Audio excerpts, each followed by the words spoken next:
C'est beaucoup d'analyse, de discussion, de réflexion, jusqu'à arriver à la décision finale. Dans le Brésil, Ronaldinho, Ronaldo. Il y en a pas mal, mais si je dois en sortir un, Mbappé. Ce bonhomme là, c'est pas Zizou. Là, c'est pas Zizou. Putain, c'est le truc. Je vais faire le choix du cœur, je dirais Ronny, parce que voilà, il a laissé sur son passage un héritage extraordinaire. Lucas peut jouer ici, peut jouer là. C'est l'attaquant. Salut à toutes et à tous, bienvenue dans l'épisode 23 de Jeux en triangle. 23, c'est le nombre de titres de Franck Ribéry en carrière, l'un des meilleurs totaux du football français. Je vous laisse avec cette statistique, messieurs. Il y a que toi pour le 23 pour les fans de sport, on va pas compter. C'est le numéro de David Beckham aussi, au Real Madrid. Ah, d'accord. J'avais son maillot, il m'a beaucoup marqué ce maillot. Toi, la NBA, c'est vraiment ça passe au-dessus, quoi. Le GOAT, tu connais pas. Ouais, le GOAT. Les sports, on a le droit de prendre le ballon à la main, ça va 2 minutes, mais c'est bon. Non, c'est bien, c'est sympa pour notre épisode d'avant. Ouais. Allez, on oublie.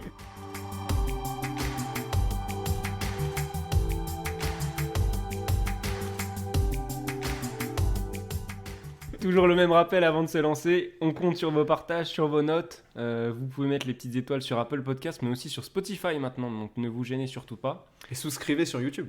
Et souscrivez sur YouTube, j'ai tendance à l'oublier. Petit pouce c'est bleu. vrai. Les pouces bleus, la team, la commu. La On rentre dans le sujet du jour. Vous allez voir, finalement, j'étais pas complètement hors sujet en parlant de Franck Ribéry, puisqu'on va notamment parler de 2 anciens Marseillais et de 3 joueurs qui ont porté le maillot de l'équipe de France.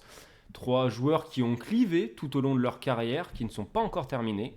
3 milieux offensifs, ailiers, voire attaquants, donc des joueurs polyvalents. C'est parti pour une discussion autour de Jérémy Ménez, Dimitri Payet et Mathieu Valbuena. Amis amateurs de cyclisme, vous vous êtes certainement trompés de podcast, mais restez avec nous, on va parler de petit vélo. C'est parti pour l'échauffement.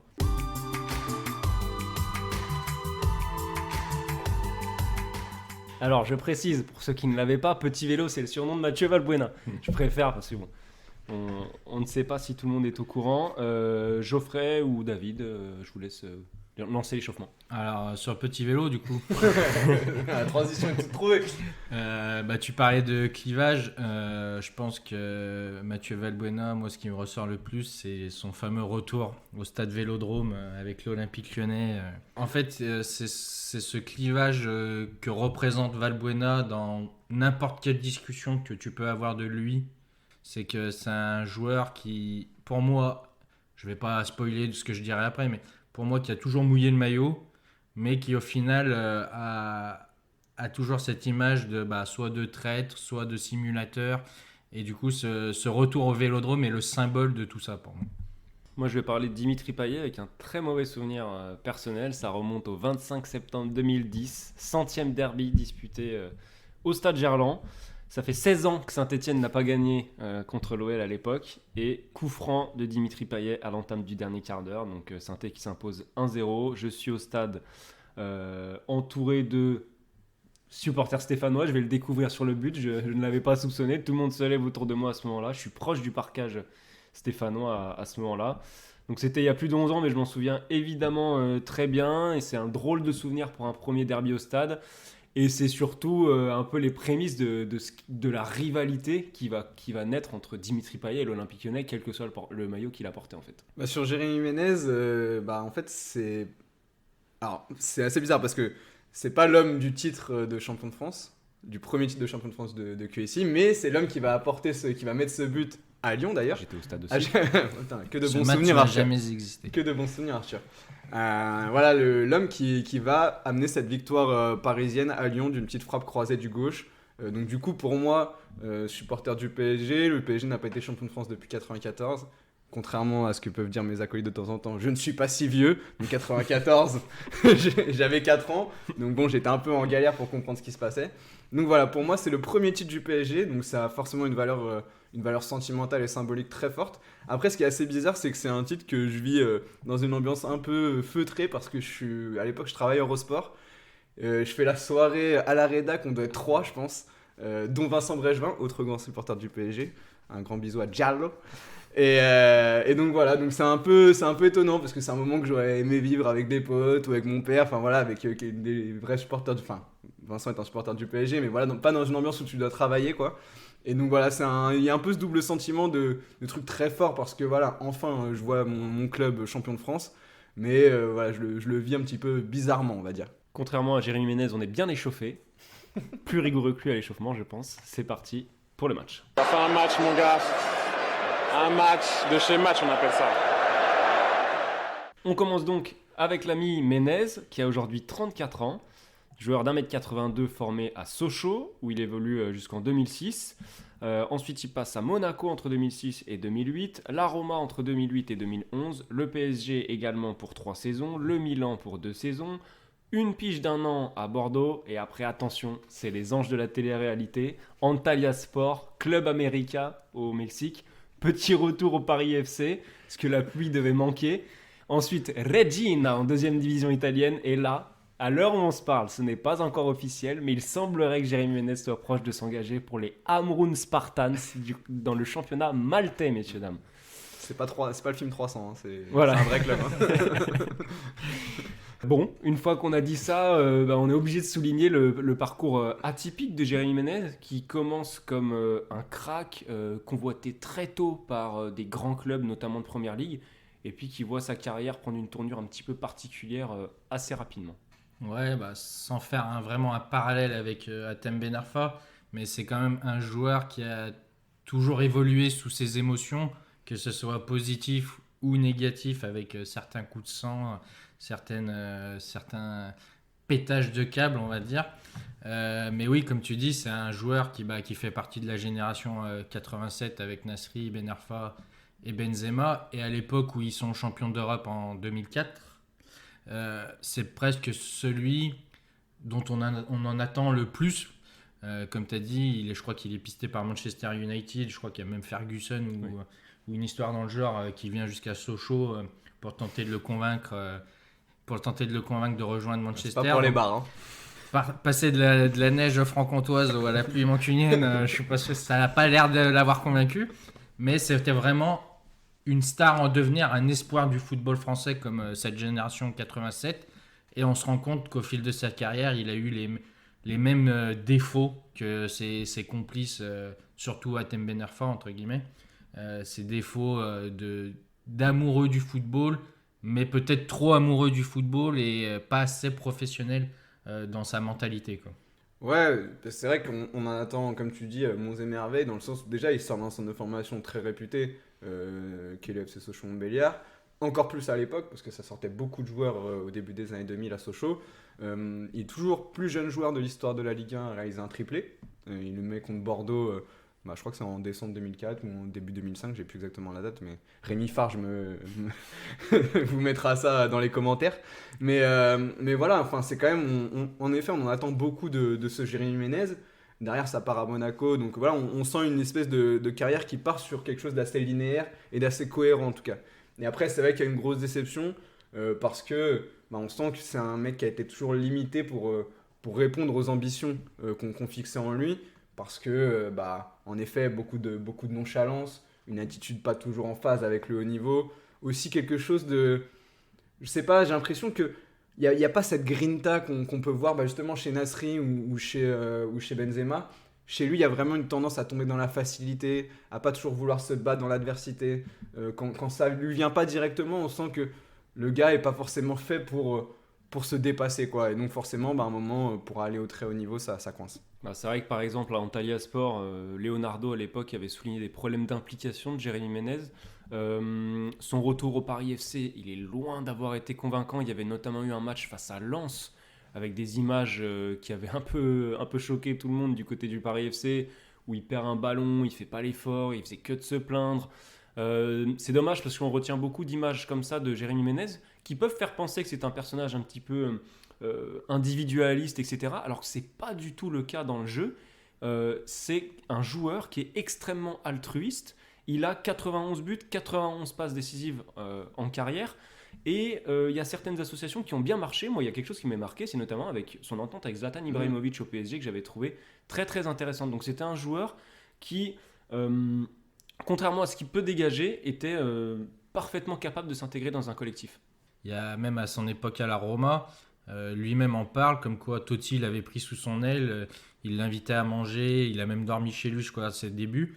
C'est un joueur qui a réussi à s'entendre avec des grandes stars, qui a réussi à se fondre avec des grandes stars, et qui au final, dans un collectif, a eu plus de mal, s'est pris la tête avec des entraîneurs, avec un caractère de cochon.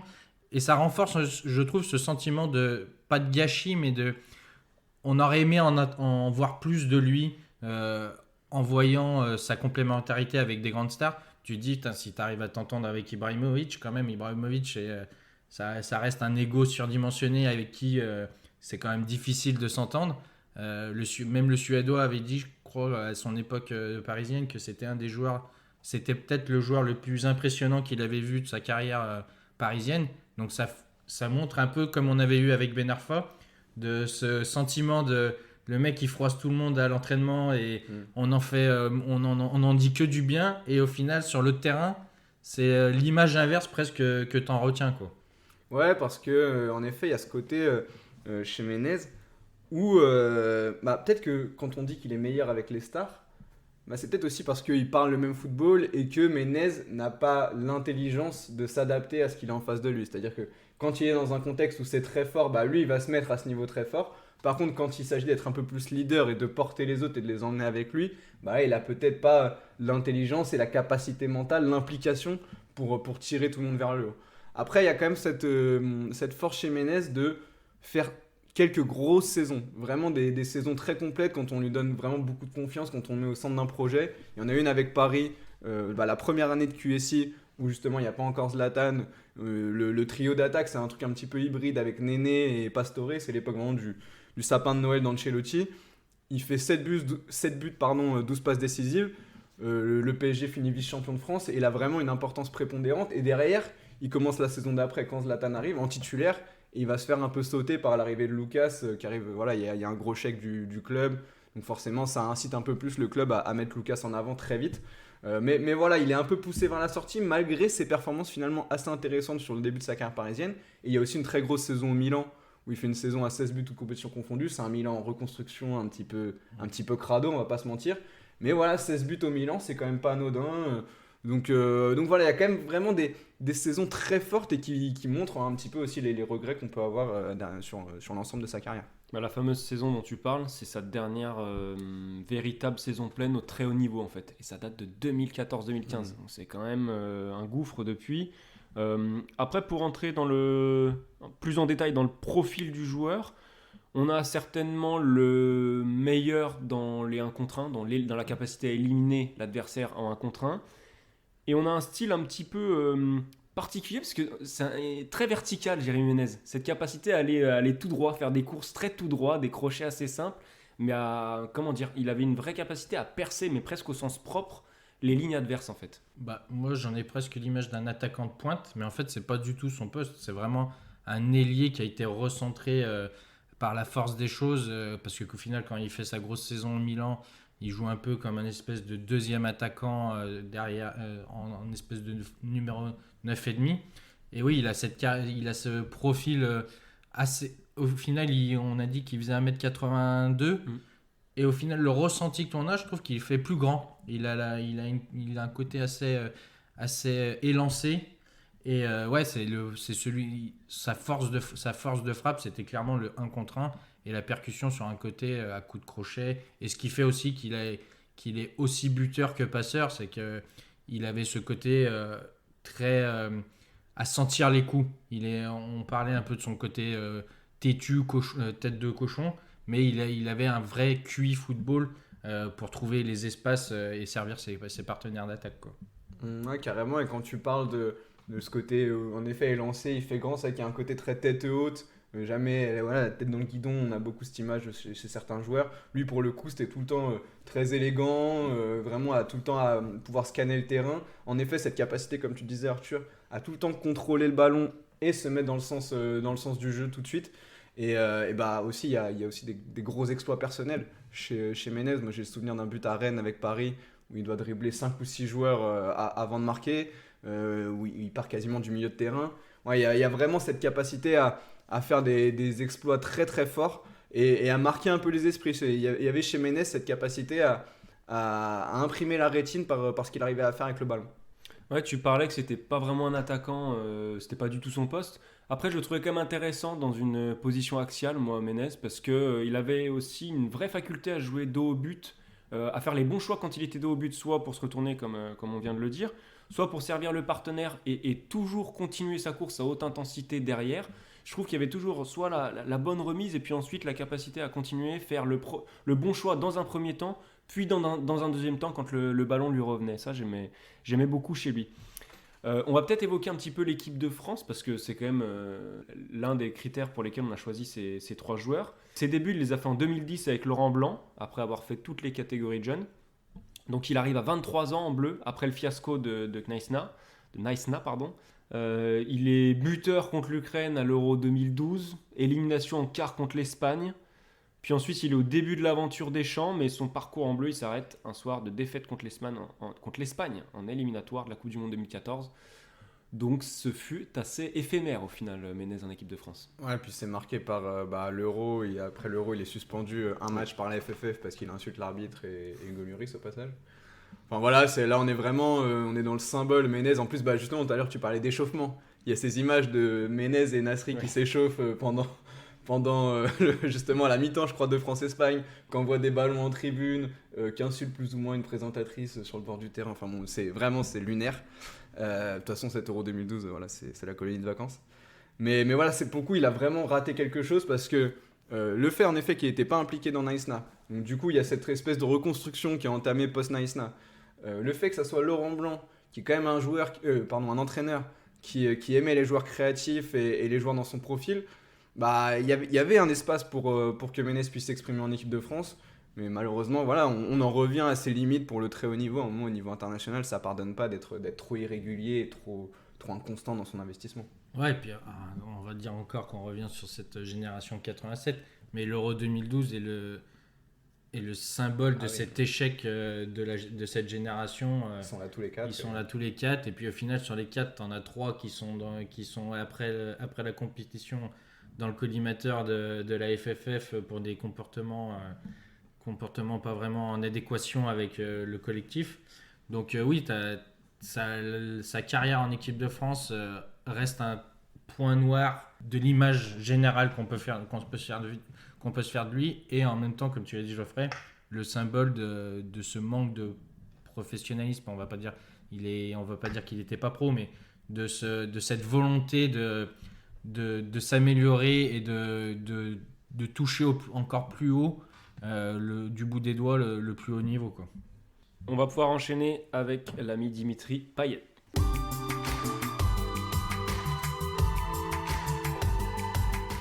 Alors Payet, 34 ans, 1m75, ça commence à la Réunion avec la JS Saint-Pierroise, Le Havre aussi en junior, puis l'AS Excelsior, de nouveau à la Réunion, Nantes, Saint-Étienne, Lille, Marseille, West Ham pendant une saison et demie, sa seule expérience à l'étranger dans sa carrière pro, et le retour à Marseille. Le moment fort de la carrière de Dimitri Payet, c'est cette Coupe de la Réunion, remportée en 2004. Ça tire à balles réelles d'entrée. Non, j'avais fait on va me taxer d'anti-marseillais, mais j'avais fait la même vanne avec Harry Kane, que je porte en très haute estime. Donc, c'était une petite manière légère d'aborder une question importante quand on évoque Dimitri Payet, quitte à évacuer ses côtés négatifs tout de suite. C'est ce palmarès complètement vierge de Dimitri Payet qui est une anormalité quand on voit les clubs, enfin surtout l'Olympique Marseille, dans lesquels il est passé, quoi.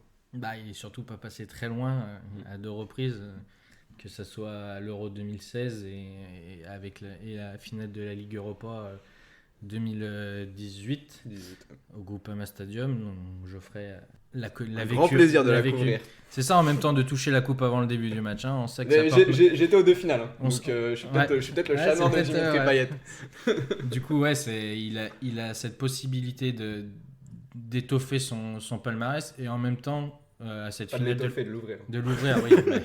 Je peux pas insister, mais au final, pendant cette finale de la Ligue Europa, il perd tout presque. Il est battu, il se blesse, et du coup sa blessure l'empêche d'aller au Mondial 2018, et du coup il loupe le titre de champion du monde. Donc c'est le symbole de ces rendez-vous entre guillemets de ces rendez-vous ratés pour Payet tout au long de sa carrière, même si il a pas non plus 50 occasions d'avoir un trophée, quoi. Il y a la saison aussi avec Bielsa où Marseille est assez longtemps leader. D'ailleurs, au moment, il y a un Marseille-PSG début avril et Marseille à ce moment-là est premier du championnat. Et Paris s'impose 3-2 au Vélodrome. Alors que Payet fait un très bon match, il fait au moins une passe D pour Gignac et je me demande s'il n'est pas passé en décisif aussi sur le deuxième. Et voilà, il y a cette année-là où finalement Marseille passe pas très loin de devenir champion de France. Je pense que c'est l'année où ils sont plus proches de le faire avec Payet. Et d'ailleurs, c'est peut-être la meilleure saison de Dimitri Payet. Et ça permet d'évoquer un peu l'aspect psychologique du bonhomme. C'est-à-dire que c'est quelqu'un qui a besoin d'être vraiment responsabilisé au cœur d'un projet pour donner la pleine mesure de son talent. On sent que c'est quelqu'un de très, très affectif, qui marche beaucoup à l'affect. Et donc du coup, avec Bielsa l'avait mis dans une position vraiment de meneur de jeu, avec énormément de liberté d'action. Et donc du coup, Payet s'est vraiment épanoui dans ce rôle-là. Et par exemple, sa meilleure période en équipe de France, c'est typiquement l'Euro 2016, où il est monstrueux. En vrai, il fait une très très grande compétition pour amener l'équipe de France en finale. C'est le joueur pour moi le plus régulier, en tout cas parmi les offensifs. Et c'est pareil, Deschamps lui avait donné une énorme confiance. Et voilà, on sent que Payet a besoin de cette confiance du coach et du public, de l'environnement pour donner sa pleine mesure. Ce qui est paradoxal, c'est que cet environnement favorable, cette confiance, cet amour du public, il l'a eu quand il est parti à West Ham, puisque ça a très bien marché pour lui tout de suite. Sa première saison, il est dans l'équipe type de Premier League quand même. Et West Ham n'est pas classé aussi haut que ce que c'est aujourd'hui. Donc pour moi, c'est un autre point noir de son parcours, c'est qu'au-delà des finales perdues, cette expérience à West Ham, elle était trop courte. Il aurait pu ou dû se servir de ce tremplin en Première Ligue pour peut-être aller viser plus haut s'il avait été un peu plus patient. Et au final, il y a ce retour à l'Olympique de Marseille qui est quand même, à mon goût, un peu précipité, même si on retombe dans ce côté affect où peut-être qu'il a senti qu'il était très désiré à l'OM. Il y a la grosse offre, Voilà. le projet McCourt qui revient, le Champions Project et tout. Voilà, il y a aussi un contexte qui fait que... Bien sûr, mais je peux pas m'empêcher de penser que s'il avait insisté un peu plus en Première Ligue, ce Payet-là, ultra affûté de l'époque, qui met coup franc sur coup franc avec West Ham, des buts spectaculaires, etc., il pouvait mettre la Première Ligue, j'allais dire dans sa poche, n'exagérons rien. Il pouvait vraiment réussir quelque chose de très important là-bas. Ouais, après, est-ce que c'est pas aussi une des limites qu'on peut fixer à Payet sur son évolution et sur sa capacité à aller plus haut? C'est que, comme tu dis, quand il sort de sa saison avec Bielsa, il finit avec 7 buts, 21 passes. Donc, c'est 21 passes, même en Ligue 1, ça reste quelque chose d'exceptionnel. Et au final, il veut tenter quelque chose à l'étranger parce qu'il pense avoir fait le tour de ce qui se fait en France. Et il finit à West Ham, comme tu l'as dit, Arthur. West Ham, c'est le ventre mou de la Première Ligue. C'est pas non plus un cadre anglais. Et tu as l'impression que la marche et le développement de joueur du Payet qui a 27 ans à l'époque, il est pas dans sa trentaine, il est dans son prime, on peut le dire. Et tu as l'impression qu'en fait, il n'avait pas cette aura ou même cette reconnaissance qui lui aurait permis d'aller plus haut, vraiment, que ce soit en Angleterre ou même en Espagne ou en Bundesliga, qui semblent les championnats les plus faits pour lui, quoi. Il n'a pas le talent intrinsèque de Menez. Donc du coup, je pense qu'il paye déjà un peu ça. Après, en effet, le fait de ne jamais avoir été dans des équipes qui gagnent, ça joue aussi. Ça compte beaucoup dans le recrutement. Si tu veux passer un cap, aller dans les grands clubs européens, en effet, à un moment, il faut gagner des titres. Parce que, comme on le dit très souvent dans nos épisodes, si on gagne des titres, c'est pas un hasard. Au bout d'un moment, c'est pas que parce qu'on est dans la bonne équipe. Au moment, il y a un peu de ça, mais il y a aussi un moment où tu dois apporter ta pierre à l'édifice. Et chez Payet, il y a un petit peu cette image de loser qui lui colle à la peau, et très logiquement. Et il y a aussi ce côté, mine de rien, et avec Marseille, je trouve que c'est vraiment flagrant, très irrégulier, très dépendant de son état physique. On charrie beaucoup sur des fois ses prises de poids. Malheureusement, c'est pas de sa faute, c'est son métabolisme, et il est fait ainsi, comme on peut le voir avec Mandanda, avec Gignac. Il y a des joueurs qui ont ce profil-là. Mais du coup, il y a des moments où c'est limite caricatural, où il met pas un pied devant l'autre sur le terrain, où il est pas capable de mettre une accélération, et par contre quand il est affûté, là il est monstrueux, mais des fois ça va durer 3 mois, ça va durer 6 mois, et puis après ça va redevenir un peu plus chaotique. C'est le parcours de Payet est aussi pas très linéaire, et donc assez difficile à lire pour les recruteurs. Je vais poursuivre un petit peu ce que tu viens de dire. Par contre, c'est vrai que quand il est en top forme, Dimitri Payet, il y a vraiment la sensation qu'il vole sur le terrain et qu'il fait absolument ce qu'il veut avec toutes les surfaces du pied. Tu as l'impression que c'est un aimant à ballon. Il va tous les chercher, il distribue, il oriente, il fait tout ce qu'il veut. C'est vraiment très très agréable à regarder un Dimitri Payet au top de sa forme parce que c'est le moment où on voit sa qualité de pied extraordinaire, où on le voit frapper tous les corners, tous les coups francs de manière parfaite, orienter le jeu avec justesse. Et c'est un joueur, je trouve, qui a des belles stats de but. Alors les passes décisives, évidemment, il en a 178, c'est pas étonnant. Mais 130 buts en carrière, c'est très intéressant pour un joueur qui, je trouve, est presque désintéressé par la finition ou par la surface de réparation, tout du moins. C'est un joueur, je ne vais pas le comparer à Marco Verratti qui veut toujours faire la passe, mais pas loin. Il est avant tout tourné vers ses partenaires quand on arrive dans la zone de vérité. Ouais, et puis c'est aussi le rôle qu'on lui donne sur le terrain, c'est que là, maintenant, avant, il était souvent... à l'époque où il était encore assez jeune, entre guillemets, il était souvent déporté sur un côté et du coup, peut-être plus désintéressé par ce qui se faisait dans la surface. Maintenant, avec l'âge, avec cette prise de poids de temps en temps et du coup, cette méforme, il est beaucoup plus dans un rôle axial. On le voit même là, Sampaoli, des fois qu'il fait jouer en espèce de faux numéro 9 quand Milik était blessé. Et du coup, il se retrouve vraiment plus près de ce qui se fait dans la surface et plus près du but. C'est vrai qu'on va pas le voir dribbler 5 joueurs et ensuite enchaîner une frappe dans la lucarne. Il cherchera, comme tu dis Arthur, beaucoup plus la passe, mais son rôle beaucoup plus axial au fil de sa carrière et au fil des années, moi je trouve que ça l'a poussé à être peut-être plus buteur dans l'âme que ce qu'il n'était au début de sa carrière. Ouais, comme ça aussi, il a un peu moins d'implication défensive à avoir, un peu moins de course. C'est vrai qu'on sent qu'en termes de volume, en fait, il arrive quand son équipe a le ballon à se déplacer. Je trouve qu'il a une liberté d'action, là, par exemple, avec Sampaoli, qui est assez importante, un peu dans la même idée que ce que lui avait donné Bielsa. Mais forcément, un peu moins de travail défensif. Enfin, voilà, on s'adapte à son âge. Mais je trouve que ce qui est intéressant, c'est que, vu que c'est un joueur qui n'a jamais trop compté sur son physique, même s'il fallait qu'il soit fit pour être fort, mais il n'a jamais fait d'énormes différences physiques, c'est jamais un joueur très rapide et tout. Je trouve qu'il vieillit plutôt bien. C'est un joueur qui a bientôt 35 ans, mine de rien, et qui vieillit plutôt bien. Voilà, il est encore très important dans une équipe qui joue le haut de tableau cette saison en Ligue 1. Donc voilà, je trouve que c'est un Payet qui mûrit en fait plus qu'il vieillit, et je le trouve plutôt intéressant. Et je trouve que sa maturité se voit aussi en dehors du terrain. Il est un peu plus calme. Là, on l'a vu, il y a eu pas mal d'histoires avec les supporters marseillais sur le début de saison. Il a plutôt appelé au calme, alors qu'à certaines époques, c'était plus le genre à mettre de l'huile sur le feu, ce qui a d'ailleurs créé chez lui une image assez délétère. Et je ne dis pas du tout que c'est de sa faute si il s'est passé ce qui s'est passé à Nice ou à Lyon, par exemple, sur cette saison. Mais il a une image négative. Non, mais ce que je veux dire, c'est qu'on ne pourra jamais justifier ça. Non, mais ce que je veux dire, c'est qu'il a aussi créé un peu ce personnage ultra marseillais. Je défends mon club à la mort. Ouais. Mais du coup, il a créé un peu ce personnage ultra clivant.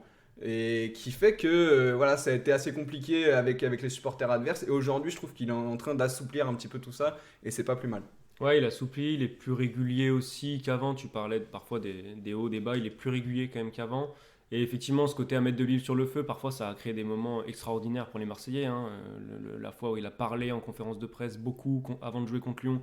Derrière, il assume sur le terrain. Nous, ça nous a fait très mal. Mais objectivement... il est voilà. Avec l'image, il a fait l'image en plus. Il montre l'image avec les coronets. Ouais. Donc c'était assez impressionnant. Dans le côté clivant, effectivement, il s'est calmé. Il y a eu beaucoup de clashs quand même. Il y en a eu avec Thauvin, je crois qu'il y a eu une grosse altercation avec Matuidi aussi en 2010. Ça devait être du côté de Saint-Etienne du coup. Un début de bagarre, j'avais lu. Incroyable ça. Je m'en rappelais pas moi, mais il y a eu plusieurs épisodes comme ça. Des départs de club pas toujours... Des départs effectivement, même de Saint-Etienne où il avait réclamé, il voulait partir à Paris à l'époque. Donc effectivement ça n'a pas toujours été un long fleuve tranquille, à l'image aussi de ce qui s'est passé en équipe de France où il joue 3 matchs après le fiasco de Naïsna en 2010, mais ensuite il est plus convoqué entre février 2011 et août 2012. Il reste sur le banc pour la première de Didier Deschamps. Il va rejouer en juin 2013. Ensuite, il n'est pas convoqué au Mondial 2014. Il s'installe petit à petit après le Mondial. Il y a cet Euro 2016 où qu'il joue dans la peau d'un titulaire et où sa carrière a pu basculer, puisqu'en plus, il fait un très bel Euro. En plus, il blesse Ronaldo en finale. Donc, c'est l'Euro exceptionnel. Il fait une très grosse finale. Mais voilà, il rate cette marche-là en 2016. Il est blessé en 2018 et son dernier rassemblement avec les Bleus, c'est octobre 2018. Donc on reste il n'y a pas de frustration peut-être sur la carrière de Payet en équipe de France parce que je trouve qu'il a bien fait ce qu'il avait à faire. Mais je pense que lui, il aurait aimé passer ce petit palier en plus. En dehors de l'Euro, pour moi, sa carrière internationale est très neutre. Il n'y a vraiment aucun autre moment où il a un rôle prépondérant en équipe de France. C'est vraiment cet Euro, la préparation où il est déjà énorme, où il met un coup franc contre le Cameroun de souvenir, un très très beau but. Et voilà, il est décisif Roumanie-Albanie sur les 2 premiers matchs de la compétition. Enfin, voilà, il fait un énorme Euro. Mais vraiment, en dehors de cet Euro 2016, l'impact de Payet en équipe de France, il est neutre. Vraiment très neutre. On passe donc à petit vélo, l'ami Mathieu Valbuena.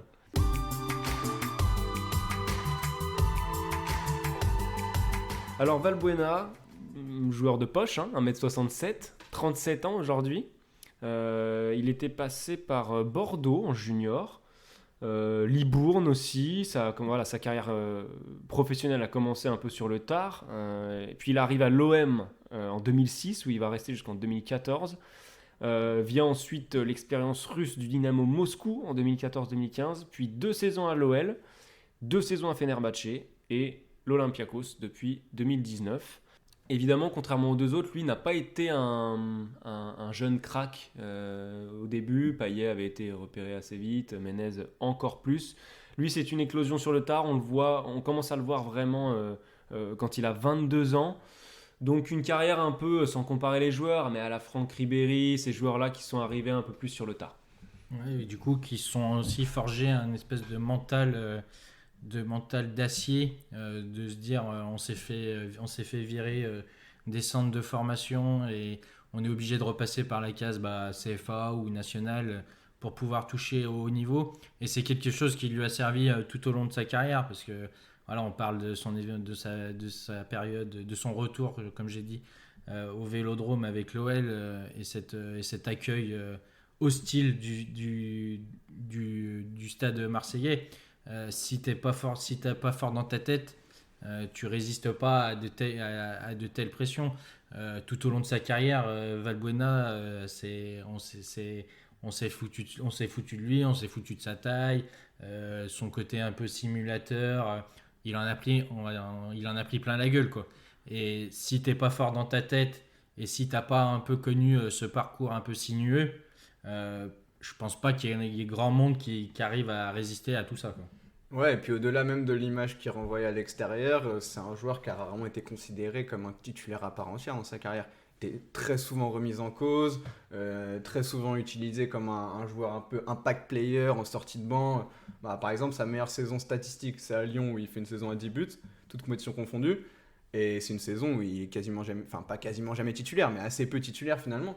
Donc aussi cette force de caractère, elle se voit là-dedans. C'est-à-dire qu'avec Deschamps, par exemple, à Marseille, ça commence pas très bien.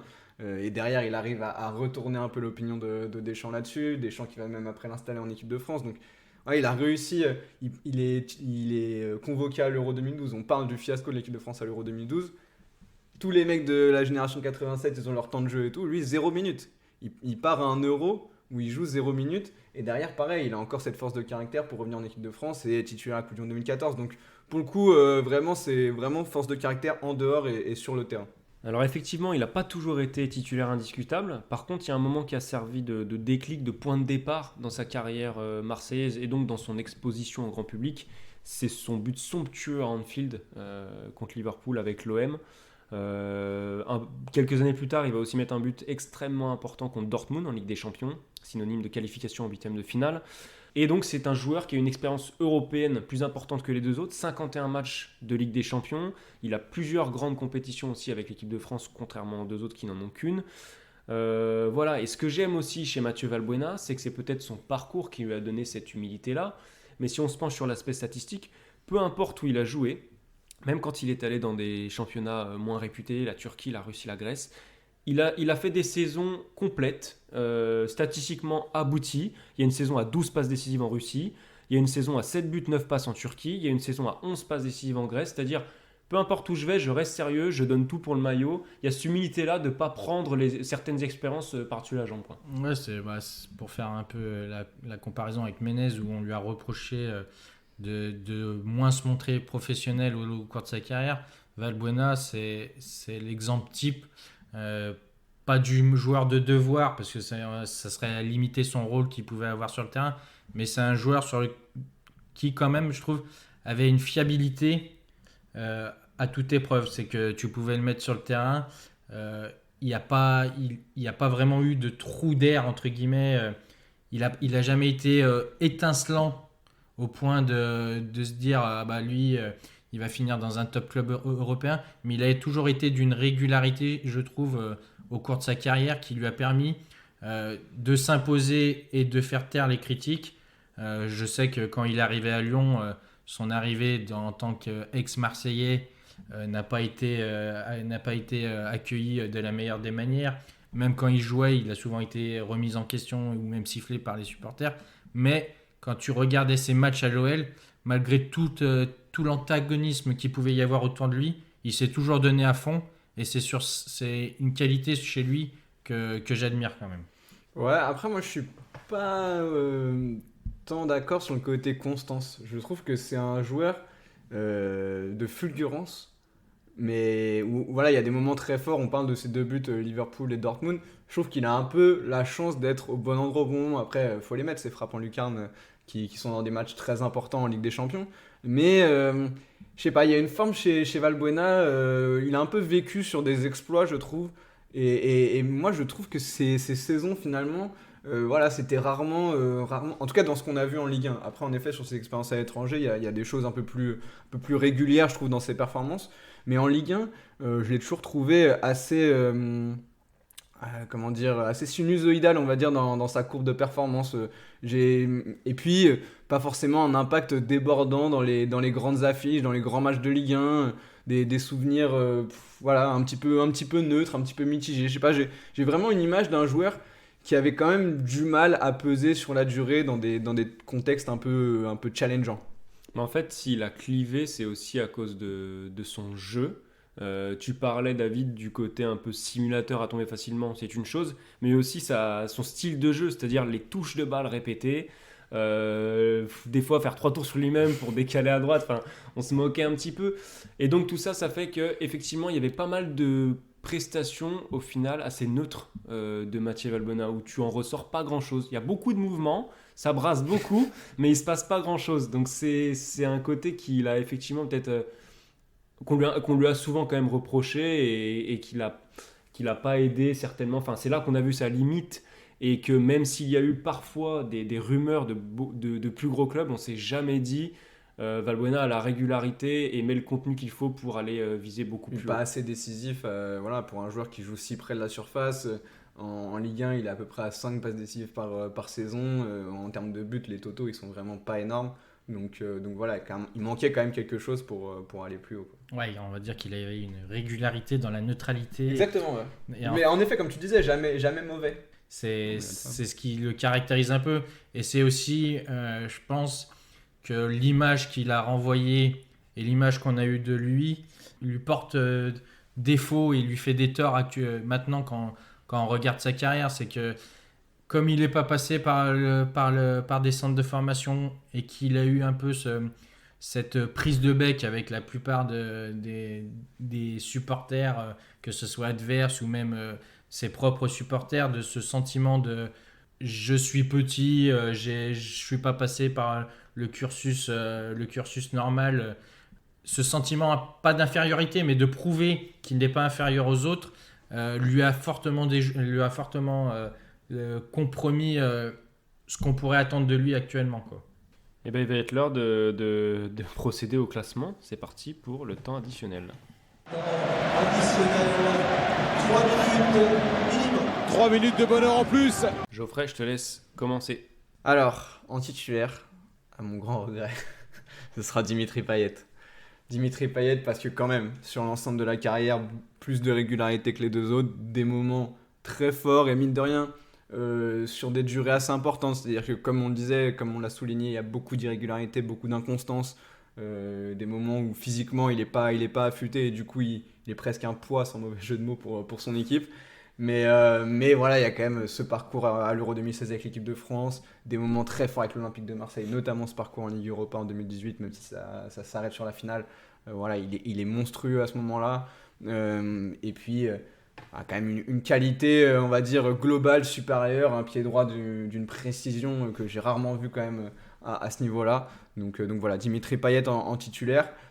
En remplaçant, je vais prendre Menez parce que plus de qualité technique voilà, de base que Valbuena. Aussi une capacité à faire des différences tout seul. Chez Valbuena, c'était quand même beaucoup plus compliqué. Chez Menez, il y avait ce sentiment qu'il pouvait se passer quelque chose à n'importe quel moment d'un match. Alors, je sais que le mettre sur le banc, ça va pas lui faire plaisir, mais en vrai, il aurait vraiment le profil parfait de l'impact player qui va rentrer 20-25 minutes. S'il a envie un peu de se mettre du plomb dans la tête, c'est pas gagné.